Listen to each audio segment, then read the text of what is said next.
IT job కోసం try చేస్తున్నారా? Coding tutor లో ట్రైనింగ్ తో పాటు stipend and 100% job guarantee. Hi viewers, India's largest digital media network Suman టీవీకి స్వాగతం. ప్రస్తుతం మనతో ఉన్నారు ఐఏఎస్ ట్రైనర్ మరియు సామాజికవేత్త మన బాలలత మేడం గారు ఉన్నారు. మేడం, అతి భయంకరమైన సన్నివేశం ఇన్సిడెంట్ ఏంటి అంటే కోల్కతా ఇన్సిడెంట్ గురించి. మన భారతదేశంలో ఆడవాళ్ళకి రక్షణ లేదు అన్నికి మనం ఎన్నో చెప్పుకోవచ్చు. దాంట్లో ఈ కోల్కతా ఇన్సిడెంట్ మాత్రం నిద్రపట్టని విషయమే అనమాట. అయితే ఇందులో ముఖ్యంగా మనం చూసుకుంటే ప్రధాన నిందితులు మాజీ ప్రిన్సిపల్ సందీప్ ఘోష్, ఈ పోలీస్ ట్రైనర్ సంజయ్ రాయ్. అయితే వీళ్ళని ఆల్రెడీ లైట్ డిటెక్టర్లో కూడా వీళ్ళని చేశారు, అన్నీ అయిపోయాయి. కానీ ఇంకా ఎక్కడ క్లారిటీ అనేది మాత్రం రాలేదు. అందరికీ జనాలకు ఏమనిపిస్తుందంటే, ప్రజలకి ఇది కావాలనే కేసుని తప్పుదారి పట్టించనికో, లేకపోతే ఆలస్యమైతే చల్లబడిపోతారు, మర్చిపోతారు జనాలు అన్నది అందరికీ అర్థమైపోతుంది. ఏంటి మేడం, ఎందుకు ఇంత లేట్ అయిపోతున్నాయి? జనరల్గా మనం అనుకుంటుంటాం, justice delayed is justice denied. అంటే న్యాయం జరగటం ఆలస్యం అయితే న్యాయం జరగనట్టే లెక్క. అది నిజమే. సూపర్. అయితే కొన్ని అంశాలు మనం పరిగణలోకి తీసుకోవాలి. ఒక కేసుని పలానా వ్యక్తి తప్పు చేశాడు అని నిర్ధారించడానికి దానికి కావాల్సిన సాక్ష్యాలని సేకరించాలి. దానికి కావాల్సిన 360 degrees పర్స్పెక్టివ్ ఇన్వెస్టిగేషన్ మొత్తం చేయాలి. ఇప్పుడు మీరు కలకత్తా కేసు చూడండి. ఆగస్టు 9th నుంచి ఇప్పటి వరకు ఈ దాదాపు 20 రోజుల పాటు మొత్తం దేశం అంతా గోలైపోయింది. ప్రజలకు ఏమనిపిస్తుంది? ఇన్స్టెంట్ జస్టిస్ కావాలనిపిస్తుంది. అంటే తక్షణం న్యాయం జరగాలి, ఇప్పుడిప్పుడే వాడిని ఉరిదీయాలనిపిస్తుంది, పలానా వాడిని బయటికి తీసుకొచ్చి ఉరిదీయాలనిపిస్తుంది. నా క్వశ్చన్ ఏంటంటే, ఇక్కడ క్వశ్చన్ సంజయ్ రాయో సందీప్ ఘోషో కాదు. ఇక్కడ క్వశ్చన్ ఏంటంటే ఉమెన్ సేఫ్టీ. సో లార్జర్ పర్స్పెక్టివ్లో మీరు మహిళా భద్రత గురించి ఆలోచించండి. దిశ ఇన్సిడెంట్ అయిపోయింది, నిర్భయ ఇన్సిడెంట్ అయిపోయింది, ఇంకా చాలా తెలుగు రాష్ట్రాల్లో అయితే పెద్ద పెద్ద సెన్సేషన్ కేసులు వచ్చాయి. వాటిల్లో మనకి ఏమి నీతి వచ్చింది? ఆగుతున్నాయా క్రైమ్స్? ఇంకా మహిళల పట్ల ఇలాంటి నేరాలు ఆగుతున్నాయా? మీరు చూస్తే 2012లో నిర్భయ ఇన్సిడెంట్ అప్పుడు దేశం మొత్తం గోల పెట్టేసింది. అండ్ నిర్భయ ఇన్సిడెంట్ ఎవరైతే కారకులయ్యారో, నిర్భయ రేప్కి ఎవరైతే కారకులయ్యారో వాళ్ళని ఉరితీసాం. మనం వాళ్ళకి క్యాపిటల్ పనిష్మెంట్ ఇచ్చాం. వాళ్ళు చివరి రోజులైతే మొత్తుకున్నారు, మమ్మల్ని తీసుకెళ్ళి పాకిస్తాన్ బోర్డర్లోనే అయ్యండి, అక్కడైనా పని చేసుకుంటాం. వాళ్ళ లాయర్ చెప్పారనమాట, మమ్మల్ని అలా వదిలేయండి అని. కానీ జడ్జెస్ క్షమించలేదు వాళ్ళని. న్యాయమూర్తులు వాళ్ళకి ఎటువంటి క్షమాభిక్ష ఇవ్వలేదు, ప్రెసిడెంట్ కూడా క్షమాభిక్ష ఇవ్వలేదు. వాళ్ళని కంప్లీట్గా వాళ్ళని కండెమ్ చేశారనమాట. అలానే మీరు దిశ ఇన్సిడెంట్ చూస్తే వాళ్ళు ఎన్కౌంటర్ అయిపోయారు. ఇలా మీరు చూడండి, మనం జస్టిస్ చేయట్లేదని కాదు, ముందో వెనకో జరిగిన కేసుల్లో జస్టిస్ జరుగుతుంది. కానీ ఇండియాలో ప్రాబ్లం ఏంటంటే, చాలామందికి అర్థం కాని విషయం, రేప్ కేసుల్లో డైరెక్ట్ ఎవిడెన్స్లో టైం పడుతుంది. ఈ కేసుని పక్కన పెడితే జనరల్గా 90% రేప్ కేసుల్లో అమ్మాయిలు కొంచెం లేట్గా రిపోర్ట్ ఇస్తారు. ఆ కేసులు లేట్గా వెలుగులోకి వస్తాయి. వచ్చేసరికి బేసిక్ ఎవిడెన్సెస్ ఏదైతే ఉంటాయో, సాక్ష్యాధారాలు ఏదైతే ఉంటాయో అవన్నీ కూడా తారుమారైపోతాయి, కనుమరుగైపోతాయి, దొరకవు. ఎవరిపైన అయితే అనుమానం ఉందో, ఏ వ్యక్తి పేరైతే అమ్మాయి చెప్పిద్దో వాడిని పట్టుకొచ్చి 4 కేసు చెప్పిస్తారు అంతే. సో ఎందుకంటే వాళ్ళు కలెక్ట్ చేసే ఎవిడెన్సెస్ ఉంటాయి కదా, ఆ ప్లేస్లో అబ్బాయి వస్తువులు కానీ, ఆ అమ్మాయి శరీరం మీద పడిన అబ్బాయికి సంబంధించిన అంశాలు కానీ, ఇవన్నీ ఇన్వెస్టిగేట్ చేయడానికి టైం పడుతుంది. ఈ లోపు అవన్నీ మాయమైపోతాయి. సో 90% రేప్ కేసులో మీకు ఎవిడెన్స్ దొరకడం చాలా కష్టం. పలానా వాడే ఖచ్చితంగా చేశాడని. సర్కమ్స్టెన్షియల్ ఎవిడెన్స్ ఎక్కువ ఉంటుంది, డైరెక్ట్ ఎవిడెన్స్ కష్టం అది. ఓకే. సో ఈ అమ్మాయి విషయం పక్కన పెడతాయి. ఈ అమ్మాయి విషయంలో దేశం మొత్తం గోల్ చేసింది. దాదాపు 24 గంటలు ఎవరు తప్పు చేశాడో కూడా ఏలెత్తి చూపించేస్తున్నాం. వాడికి అన్ని టెస్టులు పెట్టారు, లై డిటెక్టర్ టెస్ట్ కానీ, అంటే పాలిగ్రాఫ్ టెస్ట్ అంటారు, పెట్టారు, అంతా ఓకే. అండ్ వాడు ఒక్కొక్కసారి ఒక్కొక్క విధంగా చెప్తున్నాడు. అవన్నీ పక్కన పెడితే అందరికీ అర్థమైంది పలానా వ్యక్తి చేశాడని. ఇక్కడ క్వశ్చన్ ఏంటంటే, ఇంకా ఎందుకు లేట్ చేస్తున్నారు? ఇంకా వాడిని ఏమీ చేయట్లేదు ఎందుకు? సో ఇక్కడ ఒక మాట గుర్తుపెట్టుకోవాలి, ఇక్కడ ప్రపోర్షనాలిటీ ఆఫ్ క్రైమ్. ఇప్పుడు 4 కలిసి ఒక రేప్ చేశారు, లేదా ఒక వ్యక్తే చేశాడు, లేదా 4 కలిసి వెళ్ళి ఒక అమ్మాయి మీద యాసిడ్ పోసారు. అందరికీ ఒకటే ఇంటెన్షన్ ఉందా? అందరికీ ఎంత టైంలో వాళ్ళు ప్రిపేర్ అయ్యి వెళ్ళారు? దానిలో ఎవడు కమిట్ చేశాడు, ఎవరు కాపలా ఉన్నాడు? సో అందరికీ ఉరిశిక్ష వేయాలా? ఇలా క్రైమ్లో ఎవడి భాగస్వామ్యం ఎంత? 4 స్టేజెస్ ఉంటాయండి. Intention, preparation, attempt and accomplishment అని. అసలు క్రైమ్ చేయాలన్న భావన ఎప్పుడు వచ్చింది వీడికి? ఆ ముందు నైట్ వాడు ఏం చేశాడు? ఈ అమ్మాయి మీద ముందు నుంచి రెక్కి వేసాడా? ఇది ఒక ఫస్ట్. తర్వాత దానికి ఏ విధమైన ప్రిపరేషన్, ఏ విధమైన సన్నద్ధతో వచ్చాడు? మూడోది అటెంప్ట్, అసలు ఎలా లోపలికి వచ్చాడు, అటెంప్ట్ ఏ విధంగా చేశాడు, దానికి ఎవరైనా సహకరించారా? మరి మెయిన్ వాడికి ఎంత శిక్ష చేయాలి, ప్రధాన నిందితుడికి ఎంత శిక్ష చేయాలి, సహకరించిన వాడికి ఎంత శిక్ష చేయాలి? వీటన్నిటికీ చాలా లెక్కలు ఉంటాయి, దానికి ఒక కండిషన్స్ ఉంటాయి. దాంతోపాటు మన కొత్త లీగల్ సిస్టమ్ వచ్చింది. ఇంతకుముందు మనకి IPC, CrPC, Indian evidence act ఉంటాయి. ఇప్పుడు భారత న్యాయ సంహిత, భారతీయ నాగరిక సురక్షా సంహిత, భారతీయ సాక్ష్య సంహిత, ఈ 3 వచ్చాయి. అసలు వీటిలో ఏ సెక్షన్స్ ఎలా పెట్టాలి అనే దాని మీద కూడా ఇంకా ఇండియా మొత్తం చాలా మంది క్లారిటీ లేదు. ఈ కేసు అనే కాదు, జనరల్గా చెప్తున్నాను నేను. సో ఇవన్నీ అన్వయించుకుని ఒక పద్ధతి ప్రకారం శిక్ష వేయటం అనేది మన ధర్మం అన్నమాట. మీరు చూడండి, కసబ్ అనేవాడు భారతదేశంలోకి వచ్చి చాలా మందిని చంపేశాడు, ముంబై టెర్రర్ అటాక్స్. వాడికి ప్రభుత్వం తరపున లాయర్ని కూడా ఇచ్చి వాడి తప్పు నిర్ధారించాం. రెండో రోజే మనందరికీ తెలుసు, తాజ్ హోటల్ వాడే దూరాడు, వాడితో పాటు ఎవరు దూరారు, వాడు అందరిని చంపేశాడని. మరి రెండో రోజే వాడిని నడి రోడ్లోకి తీసుకొచ్చి ఎందుకు కాల్చలేదు మనం? రెండో రోజే వాడిని ఎందుకు హ్యాంగ్ చేయలేదు మనం? సో ఇక్కడ ఏంటంటే ఫెయిర్ ట్రయల్ అనే ఒకటి ఉంటుంది ఇండియాలో. ఫెయిర్ ట్రయల్ అంటే వాడు ఎంత పెద్ద నేరం చేసినా వాడి వాదన వినిపించే హక్కు వాడికి ఇవ్వాలి. No one should be condemned unheard. ప్రతి ఒక్కడి వాదన వినాలి. ఇప్పుడు ఈ సంజయ్ రాయ్ చెప్పే సోదంతా మనం ఎందుకుంటున్నాం తెలుసా? వాడి టెస్టులు పెట్టి సిబిఐ వాడిని ఇంట్రాగేట్ చేసి తర్వాత వీడు జైల్లో వెళ్ళే ముందు, అంటే వాడి కన్విక్షన్ అయ్యే ముందు కోర్టులో కూడా వాడి చేత చెప్పిస్తారు. వాడు ఏం చేశాడో వాడు చెప్పాలి. వాడు అబద్ధం చెప్పనా నిజం చెప్పినా పక్కన పెట్టి వాడు చెప్పాలి. వాడికి ఇన్వెస్టిగేషన్ జరుగుద్ది, ఇంట్రాగేషన్ జరుగుద్ది, ఇవన్నీ జరుగుతాయి. ఇది జరిగితే దాన్ని ఫెయిర్ ట్రయల్ అంటారు. అలా కాకుండా వాడిని తీసుకొచ్చి ఇప్పుడు కలకత్తా రోడ్డు మీద ఇన్స్టెంట్ జస్టిస్ చేయొచ్చు, జంగిల్ జస్టిస్ చేయొచ్చు. తీసుకొచ్చి కాళ్ళు చేతులు నరికేసేసి వాడిని కాల్ చేయొచ్చు. జనానికి అది కావాలి, జనానికి ఆ క్షణం అది కావాలి. కానీ అదైతే సంజయ్ రాయ్ అనేవాడే మిస్ అవుతాడు సమాజంలోంచి. వాడు ఒక్కడు అంతమైపోతాడు. సరిపోయిద్దా? కాదు కదా, చుట్టూ ఇంకా ఎవరున్నారో సమాజం అసలు ఈ క్రైమ్ వెనకాల ఎవరున్నారు చాలా ఇంపార్టెంట్ కదా అది. ఇప్పుడు దిశ ఇన్సిడెంట్ అయింది, ఇన్స్టెంట్ జస్టిస్ చూసాం మనం, ప్రజలందరూ హ్యాపీ ఫీల్ అయ్యారు. తర్వాత అయిపోయినాయా? సో ఈ క్రైమ్ వెనకాల ఎవరున్నారు, దీనికి వాడి మానసిక స్థితి ఎలా ఉంది, ఇలాంటి క్రిమినల్స్ని ఎలా ట్రీట్ చేయాలి, దీని మీద కంప్లీట్గా స్టడీ చేసిన తర్వాతే. ఇప్పుడు దీనిలో పోలీసులు ఉంటారు, కోర్టులు ఉంటాయి, లాయర్లు ఉంటారు, జడ్జిలు ఉంటారు, ఆ తర్వాత అక్కడి నుంచి జైల్స్ ఉంటాయి. ఈ మొత్తం సిస్టంలో వీడు నలుగుతాడు. అసలు వీడు ఎందుకు ఇలా చేశాడనేది ఒక కేస్ స్టడీ అవుతుంది. ఇలాంటి రిపీట్ కాకుండా ఉంటాయి అన్నమాట. అంటే మనకి ఎవరికైనా ఒక ఎమోషన్ వచ్చింది, ఒక తోటి ఆడపిల్లని అంత దారుణంగా చేస్తే మనందరూ కోపం వస్తుంది. సరే సంజయ్ రాయ్ అనేవాడు పోతే దేశంలో అమ్మాయిలు అందరూ బాగుంటారంటే వాడిని చంపేద్దాం ఈరోజే. కానీ అదొకటే కాదు కదా. ఇప్పుడు నిర్భయ ఇన్సిడెంట్ తర్వాత జస్టిస్ వర్మ కమిషన్ అని వేశారు.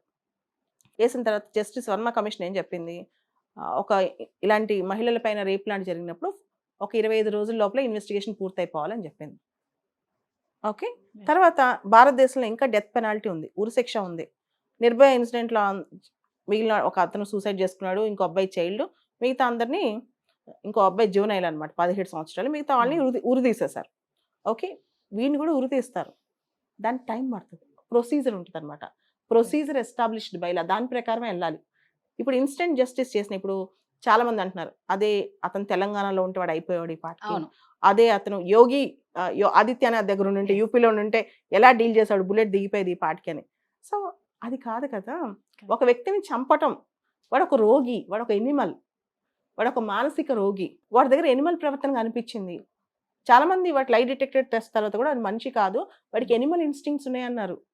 ఎనిమల్స్ని చంపుతాం, కానీ ఇంకా చాలా ఎనిమల్స్ ఉన్నాయి, రైట్, ఇంకా పెద్ద పెద్ద గొప్ప గొప్ప ఎనిమల్స్ ఉన్నాయి. అంటే మీరు గమనించండి, మహిళల పట్ల అరాచకాలు అంటే వీడంటే రోడ్డు మీద దొరికాడు ఈజీగా, ఇంతకంటే భయంకరమైన కేసులు ఉన్నాయి. సో మొత్తం ఆ సిస్టమ్ని క్లియన్స్ చేయాలి, మొత్తం ఆ సిస్టమ్ని శుభ్రపరచాలి. వ్యక్తిని చంపుతాం, వ్యక్తి ఎక్కడికి పోడు ఇప్పుడు. కానీ ఇన్స్టెంట్ జస్టిస్ అనేది అమ్మాయిలందరికీ న్యాయం జరగదు అట్లా. మనం 2012లో చూసుకుంటే ఎన్సీఆర్బీ డేటా ప్రకారం ఆ సంవత్సరం రేప్ కేసులు 25,000, 2022లో 31,000. ఇండియాలో ఇలాంటి కేసులో కన్విక్షన్ రేట్ ఏంటో తెలుసా? అంటే శిక్ష, మన కేసు పెట్టాక శిక్ష పడేది ఎంత పర్సెంట్ తెలుసా? 27%. అదే యూకేలో కానీ కెనడాలో కానీ 60%, 70% ఉంది కన్విక్షన్ రేటు. ఇండియాలో సాక్ష్యాలు దొరకవు కదా. అంటే ఎక్కడ లోపం అవుతుంది అంటే ఎక్కడ ఇక్కడ మన భారతదేశంలో ఆడపిల్లలకి కొన్ని విషయాలు చాలా తక్కువ అవగాహన. సాక్ష్యాలు పెట్టుకోరు, ఇప్పుడు దిశ ఇన్సిడెంట్ జరిగింది హైదరాబాద్లో. ఆ అమ్మాయి ఈజీ, అమ్మాయి ఒక్క నిమిషంలో సాక్ష్యాలు రెడీ చేసుకోవాలంటే, కానీ చేయలేకపోయింది. ఇక్కడ ఈ అమ్మాయి కూడా వీళ్ళు ఆ సాక్ష్యాలు ప్రూవ్ చేయలేరు. ఇది మెయిన్ ఎవిడెన్స్ లేకపోవటం. రెండోది విక్టిమ్కి ఎక్కువ షేమ్ సొసైటీలో, విక్టిమ్ పైన ఎక్కువ జాలి, విక్టిమ్ పైన ఎక్కువ సొసైటీ ఆస్ట్రసిజం, సొసైటీ వాళ్ళ విక్టిమ్నే బహిష్కరిస్తుంది అనమాట. అదే మీరు చూస్తే పర్పెట్రేటర్ ఎవరైతే తప్పు చేశాడో వాడు తప్పించుకుంటాడు, వాడు బాగానే ఉంటాడు. వాడు చచ్చిపోతే చంపేస్తే ఒకటి ఫైనల్గా ఆలోచిద్దామండి, వాడిని చంపేస్తే న్యాయం జరుగుద్దా? అస్సలు జరగదు. అలాంటి కొన్ని కోట్ల మంది ఉన్నారు అలాంటి వాళ్ళు. ఎక్కడ ఇప్పుడు ఆశ్చర్యం ఏంటంటే, ఇప్పుడు నిర్భయ వాళ్ళ మదరు లేదా వీళ్ళందరూ కూడా వచ్చి వాడిని చంపేయాలంటారు. చంపేస్తాం వాడిని చంపేస్తాం. నిజంగా వాడు పురుగు, నాకు కూడా వాడిని చంపాలని ఉంది అనుకుందాం కొంతసేపు, అందరం చంపేస్తాం. అదే కసి మీద ఉన్నారు. తర్వాత నెక్స్ట్ ఏంటి? సొసైటీ ఇదెందుకు ఆలోచించదు? క్రిమినల్స్ అనే ముఖ్యంగా ఆడపిల్లల మీద ఇలాంటివి అనేవి మైండ్ సెట్ ప్రాబ్లం, వాళ్ళ యొక్క మానసిక రోగం. అది ఆ రోగానికి మందు కనిపెట్టాలి. ఆ రోగం మందు సమాజంలో ఉంది. మనం గవర్నమెంట్ని అని అంటే ఇక్కడ సుప్రీంకోర్టు కొన్ని క్వశ్చన్స్ వేస్తుంది, రైట్ క్వశ్చన్స్. రేప్ జరిగాక ఎఫ్ఐఆర్ ఎప్పుడు బుక్ చేశారు, ఎప్పుడు ఫైల్ చేశారు? మమతా బెనర్జీ గవర్నమెంట్ అంత జాప్యం ఎందుకు చేస్తుంది? రేప్ జరిగిన తర్వాత ప్రిన్సిపల్ రిజైన్ చేస్తే వెంటనే ఇంకో కాలేజీకి ప్రిన్సిపల్ పోస్ట్ ఎందుకు ఇచ్చారు అతనికి, ఆ సందీప్ ఘోష్కి? ఇలా చాలా క్వశ్చన్స్ అడిగింది. అమ్మా నాన్నకి అమ్మాయిని ఎందుకు తొందరగా చూపించలేదు? సూసైడ్ అని ఎందుకు చెప్పారు? Hundreds of questions. అవన్నీ 10 క్వశ్చన్స్ అయితే చాలా స్ట్రాంగ్ ఉన్నాయి. వీటికి ఎక్కడ సమాధానం లేదు, ఆన్సర్ లేదు. ఈ సిస్టమ్ ల్యాబ్స్. క్వశ్చన్ ఏంటంటే, అదే రేపు ఇంకొక టాప్ మోస్ట్ అమ్మాయికి సొసైటీలో జరుగుంటే, అదే రేపు ఏ సీఎం కూతురుకో పిఎం కూతురుకో జరుగుంటే, అంటే న్యాయం ఒకరికొకలాగా ఇంకొకరికి ఇంకోలాగా. ఇంకో క్వశ్చన్, ఇక్కడ మనం చాలా మంది డాక్టర్ని రేప్ చేశారంటాం, ఒక అమ్మాయిని రేప్ చేశారు. కరెక్ట్ క్వశ్చన్, ఒక అమ్మాయిని రేప్ చేశారు. కేవలం డాక్టర్స్ రెస్పాన్సిబిలిటీ కాదు బయటికి రావడం, సమాజంలో ఉన్న మనుషులందరూ రెస్పాన్సిబిలిటీ అది. అండ్ సొసైటీ మొత్తం మీరు చూడండి, 140 కోట్ల భారతదేశంలో సగం మంది జనాభా ఈ రోజున బయటకు వచ్చి గట్టిగా అలాంటి వాటిని క్వశ్చన్ చేస్తే అసలు ఇలాంటివి జరుగుతాయా? కరెక్ట్. మూలాలు సమాజంలో ఉన్నాయి, సమాజం మారాలి. రేపిస్టులు అనేవాళ్ళు సమాజం నుంచే వచ్చారు, మనలోంచే వచ్చారు, మనలోనే పుట్టారు వాళ్ళు కూడా.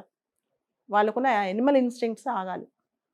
అది అంతేకాని కేవలం అతను తీసుకొచ్చి ఈ క్షణంలో కలకత్తా రోడ్డు మీద హ్యాంగ్ చేసి షూట్ చేసేస్తే న్యాయం జరుగుద్ది అనుకుంటే చేసేద్దాం.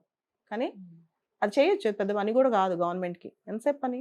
ఎన్కౌంటర్ అని చెప్పొచ్చు, యోగి చేస్తున్నారు, అందరూ చేస్తున్నారు క్రిమినల్స్ని, ఎన్కౌంటర్ అని చెప్పేయచ్చు. తర్వాత క్వశ్చన్. అందుకే ఏమైందంటే మన భారతదేశంలో చట్టాలు ఎవరికి చుట్టాలు అంటే డబ్బున్నోళ్ళకి, రాజకీయ నాయకులకనే అందరికీ బ్లైండ్గా ఉంది మేడం. అంటే డబ్బున్నోడికి, బాగా పరపతి ఉన్నవాడికే చట్టం చుట్టం అవుతుంది, ఇంకా మిగిలిన వాళ్ళకి ఎవరికి న్యాయం జరగట్లేదు. ఇప్పుడు ఇంత వర్స్ట్ సిచ్యువేషన్లో, ఇంత వర్స్ట్ కేసులో ఈ రోజుటికి ఆ అమ్మాయి మదర్తో ఈ రోజుటికి ఎందుకు మీరు ఎవరు మాట్లాడటం లేదు? ఆ మదర్ని ఇన్వాల్వ్మెంటే లేదు ఇక్కడ. మనం స్కూల్లో ఏదన్నా ఒక కంప్లైంట్ వస్తే ముందు పేరెంట్స్నే పిలిపిస్తాం. ఇంత దారుణం జరిగినప్పుడు ఈ రోజుకి వాళ్ళ అమ్మని ఎందుకు తేలేదు అనేది అర్థం కావచ్చు. సుప్రీంకోర్టు ఇక్కడ ఇంకో క్వశ్చన్ కూడా అడిగింది, అమ్మాయి ఫోటో ఎక్కడి నుంచి బయటకు వచ్చింది, అమ్మాయి పేరు ఎందుకు బయటకు వచ్చింది, ఇలాంటివి కూడా అడిగింది. ఇప్పుడు థింగ్ ఏంటంటే,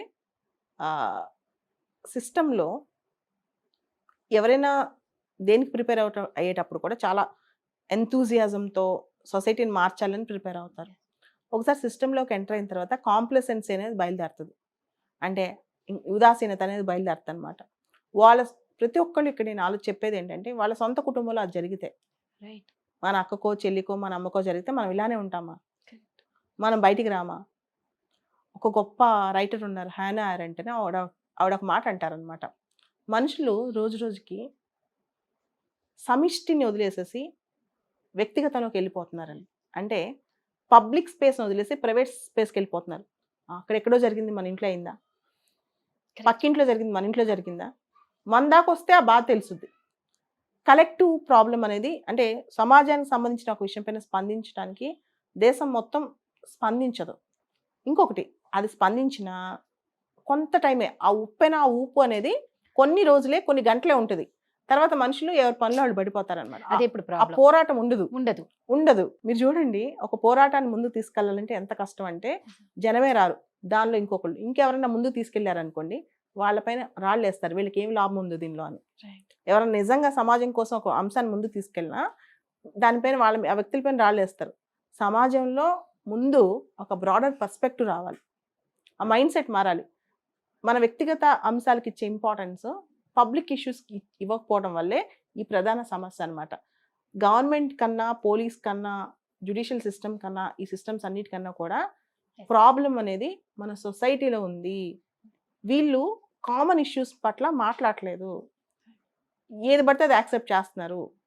అండ్ సొసైటీ అనేది ఏం భావిస్తుందంటే మనం బయటకు వస్తే భయం, మనం బయటకు వచ్చి మాట్లాడితే మనల్ని ఏమైనా అనుకుంటారేమో, లేదా వాళ్ళు మనల్ని ఏమైనా చేస్తారేమో. Dependent mentality. మనము బ్రిటిష్ వాళ్ళు పోయి 70 సంవత్సరాలు అయిపోయింది, కానీ మనం ఇంకా ఏంటి తెలుసా, ఇంకా తెలుసా మనకి ఒకళ్ళ కింద ఉండాలి అనే మనస్తత్వం నుంచి మనం ఇంకా బయటకు రావట్లేదు. ఆ బానిస బతుకు అలవాటు అయిపోయాం. అందుకని ప్రశ్నించట్లేదు. మన ఇంట్లో మన అమ్మాయిని జరిగితే ఊరుకుంటామా? మన ఇంట్లో అంటే ఊరుకుంటామా? మన ఇంట్లో వాళ్ళని హేళన చేస్తే ఊరుకుంటామా? కదా. సమాజంలో ఆ తోటి అమ్మాయి మనలాంటి అమ్మాయి కాదా, మనం ఎందుకు ఊరుకున్నాం? ఇప్పుడు నాలాంటి వాళ్ళు బయటకు వచ్చి మాట్లాడితే ఈవిడికేం లాభం అంటారు, వీడికేదో ఉంది అంటారు. సో చాలా దారుణంగా ఉంది సమాజం కూడా, అనేవాళ్ళు కూడా రకరకాల పర్స్పెక్టివ్స్. మీరు అన్నది 100% కరెక్ట్ మేడం. ఎందుకంటే ఏదన్నా జరిగితే మీరు అన్నట్టు మన వాళ్ళకు జరిగింది అని ప్రతి ఒక్కళ్ళం అనుకుంటే ఇలాంటి దారుణాలు జరగకపోవచ్చు. చూడండి, 2012లో నిర్భయ ఇన్సిడెంట్ అయిన తర్వాత జస్టిస్ వర్మ కమిషన్ వేశారు. ఓకే, తర్వాత ఇలాంటి ఇన్సిడెంట్స్ జరిగినప్పుడు, దిశ ఇన్సిడెంట్ అయినప్పుడు స్ట్రాంగ్గా వాళ్ళకి మనం బుద్ధి చెప్పాం. తర్వాత జమ్మూ కాశ్మీర్లో కతువా ప్రాంతంలో ఒక పాపని రేప్ చేశారని, ఇలాంటివి చేస్తే చిన్నపిల్లని ఇమీడియట్గా ఉరిదీయాలని చెప్పి చట్టాలు తీసుకొచ్చాం, అన్నీ చేసాం. కానీ భయం పెరిగిందా వీటి వల్ల? లేదు. డిటరెన్స్ లేదు. భయం పెరగాలంటే ఏం చేయాలి? సమాజం బయటకు రావాలి.